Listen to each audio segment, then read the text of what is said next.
नमस्कार दोस्तों, आप देख रहे हैं जॉब स्कोप चैनल। आज से हम शुरू कर रहे हैं लेखपाल प्रैक्टिस क्वेश्चन सीरीज। आज का पहला विषय है इतिहास। सभी प्रश्नों को ध्यान से हल कीजिए और अंत में अपना स्कोर कमेंट में जरूर बताइए। प्रश्न 1। हड़प्पा सभ्यता का सबसे बड़ा नगर कौन सा था? ए. हड़प्पा, बी. मोहनजोदड़ो, सी. लोथल, डी. धौलावीरा। सही उत्तर है बी. मोहनजोदड़ो। व्याख्या: मोहनजोदड़ो सिंधु घाटी सभ्यता का सबसे बड़ा और प्रमुख नगर था, जहां उन्नत नगर योजना और जल निकासी व्यवस्था पाई गई। प्रश्न 2। सिंधु घाटी सभ्यता की लिपि कैसी थी? ए. वर्णमाला आधारित, बी. चित्रात्मक, सी. देवनागरी, डी. ब्राह्मी। सही उत्तर है बी. चित्रात्मक। व्याख्या: सिंधु सभ्यता की लिपि चित्रों के रूप में थी, जिसे आज तक पूरी तरह पढ़ा नहीं जा सका। प्रश्न 3। सम्राट अशोक के शिलालेख किस लिपि में लिखे गए थे? अ. खरोष्ठी, ब. ब्राह्मी, ग. Greek, the. अरबी। सही उत्तर है ब. ब्राह्मी। व्याख्या: अधिकांश अशोक के शिलालेख ब्राह्मी लिपि में हैं, जो प्राचीन भारत की प्रमुख लिपि थी। प्रश्न 4। भगवान बुद्ध ने अपना पहला उपदेश कहाँ दिया था? ए. बोधगया, बी. सारनाथ, सी. कुशीनगर, डी. राजगृह। सही उत्तर है बी. सारनाथ। व्याख्या: बुद्ध ने ज्ञान प्राप्ति के बाद पहला उपदेश सारनाथ में लिया, जिसे धर्मचक्र प्रवर्तन कहा जाता है। प्रश्न 5। गुप्त काल को भारत का स्वर्ण युग क्यों कहा जाता है? ए. कला के कारण, बी. विज्ञान के कारण, सी. साहित्य के कारण, डी. उपरोक्त सभी। सही उत्तर है डी. उपरोक्त सभी। व्याख्या: गुप्त काल में कला, विज्ञान, गणित, खगोल और साहित्य का बहुत विकास हुआ, इसलिए इसे स्वर्ण युग कहा जाता है। प्रश्न 6। पाणिनि किस विषय से संबंधित थे? ए. इतिहास, बी. व्याकरण, सी. चिकित्सा, डी. ज्योतिष। सही उत्तर है बी. व्याकरण। व्याख्या: पाणिनि ने अष्टाध्यायी नामक ग्रंथ लिखा, जो संस्कृत व्याकरण का सबसे महत्वपूर्ण ग्रंथ है। प्रश्न 7। अकबर के नवरत्नों में कौन शामिल नहीं था?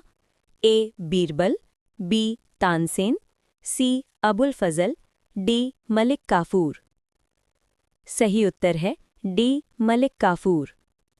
मलिक काफूर अलाउद्दीन खिलजी के सेनापति थे, अकबर के नवरत्न नहीं। प्रश्न 8। ताजमहल का निर्माण किसने करवाया था? ए. अकबर, बी. जहांगीर, सी. शाहजहां, डी. औरंगजेब। सही उत्तर है सी. शाहजहां। व्याख्या: ताजमहल का निर्माण शाहजहां ने अपनी पत्नी मुमताज महल की याद में करवाया। प्रश्न 9। 1857 की क्रांति में कानपुर का नेतृत्व किसने किया था? ए. रानी लक्ष्मीबाई, बी. कुंवर सिंह, सी. नाना साहिब, डी. बहादुर शाह जफर।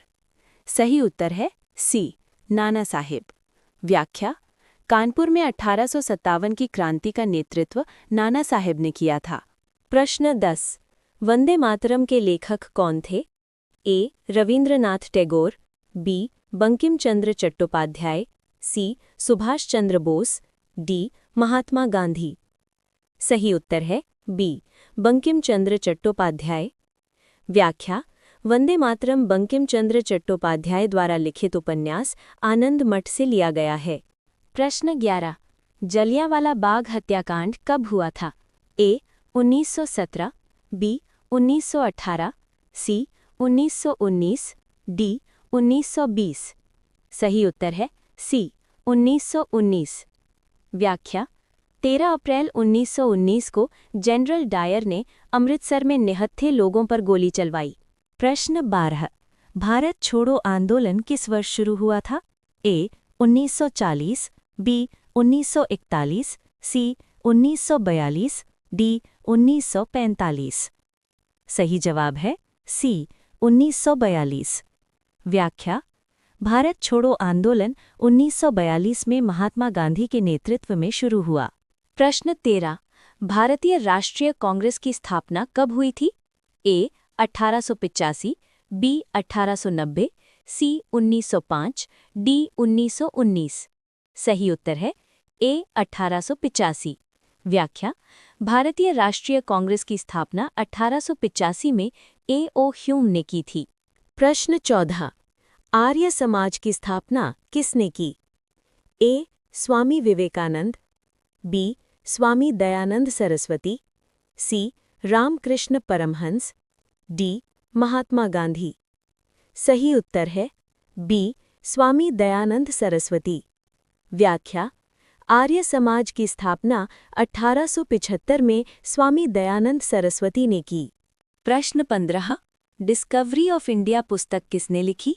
ए. महात्मा गांधी, बी. जवाहरलाल नेहरू, सी. रविंद्रनाथ टैगोर, डी. सरदार पटेल। सही उत्तर है बी. जवाहरलाल नेहरू। व्याख्या: discovery of India Pandit Jawaharlal Nehru द्वारा लिखी गई प्रसिद्ध पुस्तक है। दोस्तों, आज आपका स्कोर 15 में से कितना रहा? कमेंट में ज़रूर बताइए। ऐसी ही रोज़ाना लेखपाल प्रैक्टिस के लिए चैनल को सब्सक्राइब करें। कल मिलेंगे पॉलिटी के क्वेश्चंस के साथ।